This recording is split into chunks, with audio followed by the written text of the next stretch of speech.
আসসালামু আলাইকুম ওরহমতুল্লাহ। ইন্নাল হামদুলিল্লাহ ওয়াসসালাতু ওয়াসসালামু আলা মুহাম্মাদিন ওয়া আলিহি ওয়া আসহাবিহি ওয়া মা ওয়ালা, আম্মা বাদ। সম্মানিত দর্শক শ্রোতা, মুসলিম ভাই ও বোনেরা, আমরা দারসুল হাদিস অনুষ্ঠানের আজকের সপ্তম পর্ব নিয়ে আপনাদের সামনে উপস্থিত হয়েছি। আজকে যে হাদিসটি আলোচনা করা হবে তা হচ্ছে ঈমানের পরিপূর্ণ স্বাদ গ্রহণ এর উপায়। ঈমানের পরিপূর্ণ স্বাদ গ্রহণের উপায় সম্পর্কে এই হাদিসে আলোচনা করা হবে। তো আমরা শুরু করি, আসুন। বিসমিল্লাহির রহমানির রহিম। আনিল আব্বাস ইবনি আব্দুল মুত্তালিবি রাদিয়াল্লাহু আনহু ক্বালা ক্বালা রাসূলুল্লাহ সাল্লাল্লাহু আলাইহি ওয়াসাল্লাম। মহানবী সাল্লাল্লাহু আলাইহি ওয়াসাল্লামের সম্মানিত চাচা আব্বাস ইবনে আব্দুল মুত্তালিব রাদিয়াল্লাহু আনহু থেকে বর্ণিত এই হাদিসটি। তিনি বলেন, মহানবী সাল্লাল্লাহু আলাইহি ওয়াসাল্লাম ইরশাদ করেছেন, যাকা তু'মাল ঈমানে যাকা তু'মুল ঈমানে মান রাদিয়া বিল্লাহি রাব্বাও ওয়া বিল ইসলামি দীনাও ওয়া বি মুহাম্মাদিন রাসূলান সাল্লাল্লাহু আলাইহি ওয়াসাল্লাম।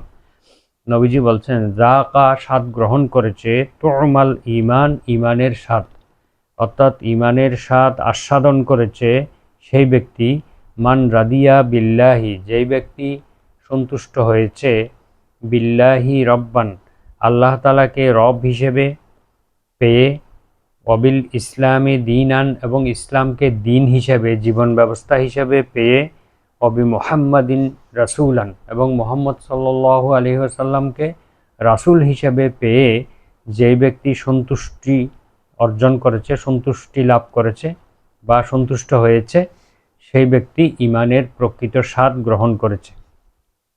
অর্থাৎ ঈমানের স্বাদ পেয়েছে সেই ব্যক্তি, যে ব্যক্তি আল্লাহ তাআলাকে রব হিসেবে, প্রতিপালক হিসেবে পেয়ে সন্তুষ্ট হয়েছে, ইসলামকে দিন হিসেবে, জীবন ব্যবস্থা হিসেবে পেয়ে সন্তুষ্ট হয়েছে এবং মুহাম্মদ সাল্লাল্লাহু আলাইহি ওয়াসাল্লামকে আল্লাহর রাসূল হিসেবে পেয়ে সন্তুষ্ট হয়েছে, সেই ব্যক্তি প্রকৃত ঈমানের স্বাদ গ্রহণ করেছে, ঈমানের স্বাদ পেয়েছে। তো এবার আমরা হাদিসটির সংক্ষিপ্ত ব্যাখ্যা করব। ঈমানের স্বাদ বলতে কি বোঝানো হয়েছে? এই ঈমান, এখানে তিনটি মৌলিক বিষয় আলোচনা করা হয়েছে, যেগুলি অত্যন্ত ঈমানের বিষয়, ঈমানের অত্যন্ত গুরুত্বপূর্ণ বিষয়। এই তিনটি বিষয় যে আন্তরিকতার সাথে গ্রহণ করবে, সেই প্রকৃতপক্ষে ঈমানের স্বাদ পাবে।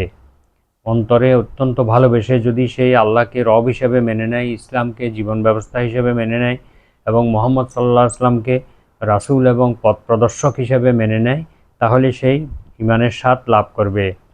এই তিনটি স্তম্ভের কোনো একটি বা দুইটি মানলে সেই প্রকৃত ঈমানদার হতে পারবে না। তিনটাকেই সমানভাবে গ্রহণ করতে হবে, মেনে নিতে হবে, এবং এই তিনটার মধ্যে কোনো একটা বাদ গেলেও তাহলে সেই ঈমানের স্বাদ গ্রহণ করতে পারবে না। একই সময়ে একই সাথে তিনটি বিষয়ে বিশ্বাস স্থাপন করতে হবে, অন্যথায় ঈমানের স্বাদ গ্রহণ করতে পারবে না। আল্লাহ তাআলাকে সত্তা, গুণাবলী এবং ক্ষমতা, যেভাবে আল্লাহ তাআলার গুণাবলী এবং ক্ষমতা রয়েছে, আল্লাহর সত্তার বর্ণনা রয়েছে, সেভাবে তার প্রতি বিশ্বাস স্থাপন করা। আর মুহাম্মদ সাল্লাল্লাহু আলাইহি ওয়াসাল্লামকে রাসূল হিসেবে আল্লাহ যেভাবে বিশ্বাস করার নির্দেশ দিয়েছেন, ঠিক সেভাবে তাকে বিশ্বাস করা এবং তার নির্দেশিত পথে চলা। ইসলামকে নিজের জীবন বিধান বা চলার পথ হিসেবে মেনে নেয়া এবং সেই অনুযায়ী পরিপূর্ণভাবে আমল করা। আংশিকভাবে মানলে সেই প্রকৃত ঈমানের স্বাদ লাভ করতে পারবে না। আল্লাহ তাআলা বলেছেন, আফাতুমিনুনা বিবাদিল কিতাবি ওয়া তাকফুরুনা বিবাদ, তোমরা কি কিতাবের কিছু অংশ মানো আর কিছু অংশ অস্বীকার করো? ফামা জাযাউ মান ইয়াফআলু যালিকা ইল্লা খিজিয়ুন ফিল হায়াতিদ দুনিয়া ওয়া ইউরাদ্দুনা ইলা আশাদ্দিল আযাব ওয়া ইয়াউমাল কিয়ামাতি ইউরাদ্দুনা ইলা আশাদ্দিল আযাব।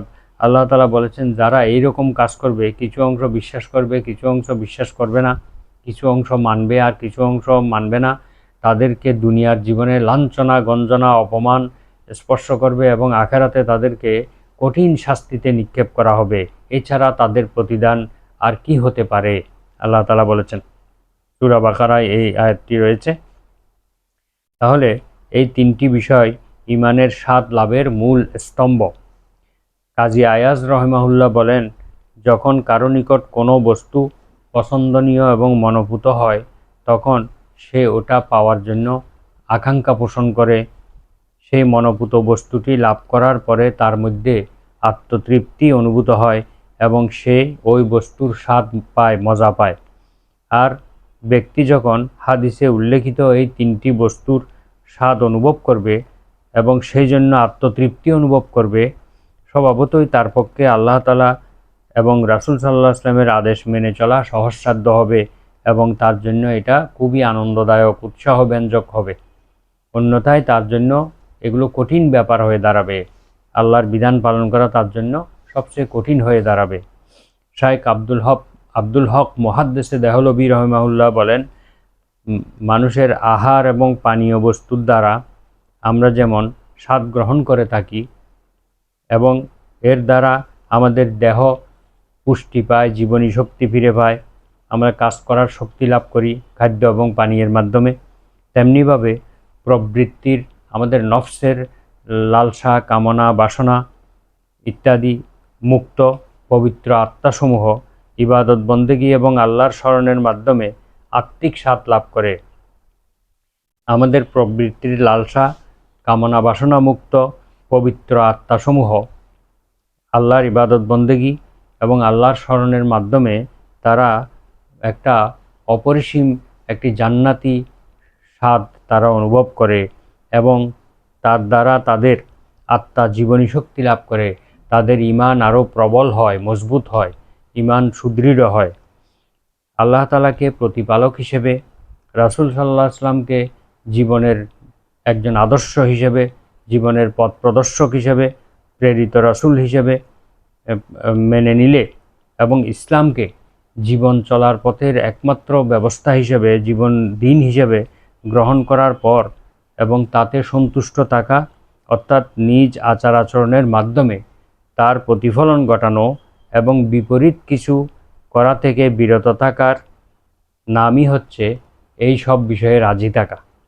অর্থাৎ আল্লাহর বিরোধে, আল্লাহর নির্দেশের বিপরীত কোনো কিছু না করা, রাসূলের প্রদর্শিত পথের বাইরে না চলা এবং ইসলামের বিধিবিধানের বিরুদ্ধে না চলাকেই বলা হয় যে ইসলামের প্রতি, আল্লাহর প্রতি এবং রাসূলের প্রতি সন্তুষ্ট থাকা। আর যখন আমরা এগুলোর বিরুদ্ধে চলব তখন কিন্তু এটা আর সন্তুষ্ট থাকা বোঝায় না, বরং আমরা আল্লাহর প্রতি অসন্তুষ্ট, রাসূলের প্রতি অসন্তুষ্ট এবং দ্বীনের প্রতি অসন্তুষ্টি প্রকাশ পায়। যখনই আমরা আল্লাহর বিরুদ্ধাচরণ করি, রাসূল সাল্লাল্লাহু আলাইহি ওয়াসাল্লামের আদেশ না মানি এবং ইসলামের দ্বীনের বিধিবিধানগুলোর বিরুদ্ধে চলি, তখন বোঝা যায় যে আমি আল্লাহর প্রতি, রাসূলের প্রতি এবং ইসলামের প্রতি আমি অসন্তুষ্ট। তো এটা খুবই গুরুত্বপূর্ণ একটি বিষয়। যদি কেউ মুখে মুখে আল্লাহকে প্রতিপালক হিসেবে স্বীকার করে অথচ নিজের বিশ্বাস এবং কর্মে গায়রুল্লাহকে তার মনোবাঞ্ছা পূর্ণকারী, তার উদ্দেশ্য সফলকারী এবং তার বিপদ আপদ থেকে রক্ষাকারী, তার জীবনের বিভিন্ন প্রয়োজন পূর্ণকারী যদি মনে করে এবং রাসূল সাল্লাল্লাহু আলাইহি ওয়াসাল্লামের নবুয়ত স্বীকার করে তার প্রদর্শিত পথে জীবনযাপন না করে, রাসূলকে রাসূল হিসেবে, নবী হিসেবে স্বীকার করার পরেও তার আদর্শকে গ্রহণ না করা, তার আদর্শ অনুযায়ী জীবন পরিচালনা না করা এবং ইসলামকে দ্বীন হিসেবে গ্রহণ করার পরেও অনইসলামিক কাজে লিপ্ত হওয়া, তার এই সকল আচরণ এটাই প্রমাণ করে যে এই ইসলামের উপর সে রাজি হতে পারে নাই, আল্লাহর উপরে সে রাজি হতে পারে নাই এবং রাসূলের উপরে সে রাজি হতে পারে নাই, সে অসন্তুষ্ট রয়েছে, এটাই সে প্রমাণ করল। তো আলোচ্য হাদিসে আল্লাহকে প্রতিপালক রূপে, রাসূলকে নবী রূপে এবং ইসলামকে দ্বীন হিসেবে, জীবন ব্যবস্থা হিসেবে গ্রহণ করে কর্মে তার প্রতিফলন ঘটানোর মধ্যেই ঈমানের স্বাদ রয়েছে। অর্থাৎ আল্লাহ তাআলাকে প্রতিপালক হিসেবে, রাসূলকে নবী হিসেবে এবং ইসলামকে জীবন ব্যবস্থা হিসেবে গ্রহণ করার মাধ্যমেই আমরা ঈমানের প্রকৃত স্বাদ লাভ করতে পারব এবং এই ইসলামকে আল্লাহর বিধানকে এবং রাসূলের আদর্শকে এবং ইসলামের বিধিবিধানকে যদি আমরা আমাদের কর্মে আমলের মধ্যে প্রতিফলন ঘটাতে পারি, তাহলেই আমরা ঈমানের স্বাদ গ্রহণ করতে পারবো, এবং এর মধ্যে ঈমানের স্বাদ নিহিত রয়েছে। মোল্লা আলী কারি রহমাহুল্লাহ বলেন যে বাহ্যিক এবং আত্মিক আনুগত্যের নামই হচ্ছে সন্তুষ্টি। অর্থাৎ আমরা বাহ্যিকভাবে এবং আন্তরিকভাবে মন প্রাণ দিয়ে যদি আমরা আল্লাহ এবং রাসূলের দ্বীনের আনুগত্য করি, তাহলে এটার নামই হচ্ছে রেজা বা সন্তুষ্টি। আর বিপদে ধৈর্য ধারণ এবং সুসময়ে কৃতজ্ঞতা প্রকাশ, তাকদীরের প্রতি পূর্ণ বিশ্বাস এবং আস্থা, শরীয়তের বিধিবিধান পালনে নিষ্ঠা এবং যাবতীয় আচার আচরণে রাসূলুল্লাহ সাল্লাল্লাহু আলাইহি ওয়াসাল্লামের আদর্শ এবং পদাঙ্ক অনুসরণের মাধ্যমেই তার বহিঃপ্রকাশ ঘটে থাকে। আমরা যে সন্তুষ্ট আছি আল্লাহর উপরে, রাসূলের উপরে এবং দ্বীনের উপরে, এইটা এর মাধ্যমেই বহিঃপ্রকাশ ঘটে। অর্থাৎ আমরা আমাদের কার্যক্রমের মাধ্যমে সেটা বহিঃপ্রকাশ ঘটে। তাহলে এই হাদিসের শিক্ষা হলো আমরা আল্লাহ তাআলাকে আন্তরিকভাবে ভালোবেসে তাকে আমাদের প্রতিপালক হিসেবে গ্রহণ করব এবং এর উপরে রাজি খুশি থাকবো, এবং রাসূল সাল্লাল্লাহু আলাইহি ওয়াসাল্লামকে আমাদের জীবনের একমাত্র আদর্শ হিসেবে গ্রহণ করব। অন্য কারো আদর্শকে গ্রহণ করব না, অন্য কোনো আদর্শকে বাস্তবায়ন করব না, অন্য কোনো আদর্শকে আমরা মানব না, এবং ইসলামকে আমরা আমাদের জীবন ব্যবস্থা হিসেবে গ্রহণ করব। অনইসলামিক কর্মকাণ্ড থেকে বিরত থাকব। ইসলামের বিধিবিধান, আইন কানুন জীবনের সকল ক্ষেত্রে যদি আমরা মানতে পারি, তাহলেই আমরা প্রকৃতপক্ষে ঈমানদার হতে পারবো এবং আমরা প্রকৃত ঈমানের স্বাদ পাব। আমরা এই ইসলামের কাজগুলো করে আমরা আনন্দ ভোগ করতে পারবো, আমরা উৎসাহব্যঞ্জকভাবে এই কাজগুলো করতে পারবো। যদি আমরা এই মনে প্রাণে এই তিনটি বিষয়কে গ্রহণ না করি, তাহলে কিন্তু আমরা কোনোভাবেই ঈমানের স্বাদ গ্রহণ করতে পারবো না। আমাদের ইসলামের কাজ ভালো লাগবে না, আমল ভালো লাগবে না, ঈমানের কাজ, ঈমানের কথা, ইসলামের কথা কোনো কিছুই আমাদের ভালো লাগবে না।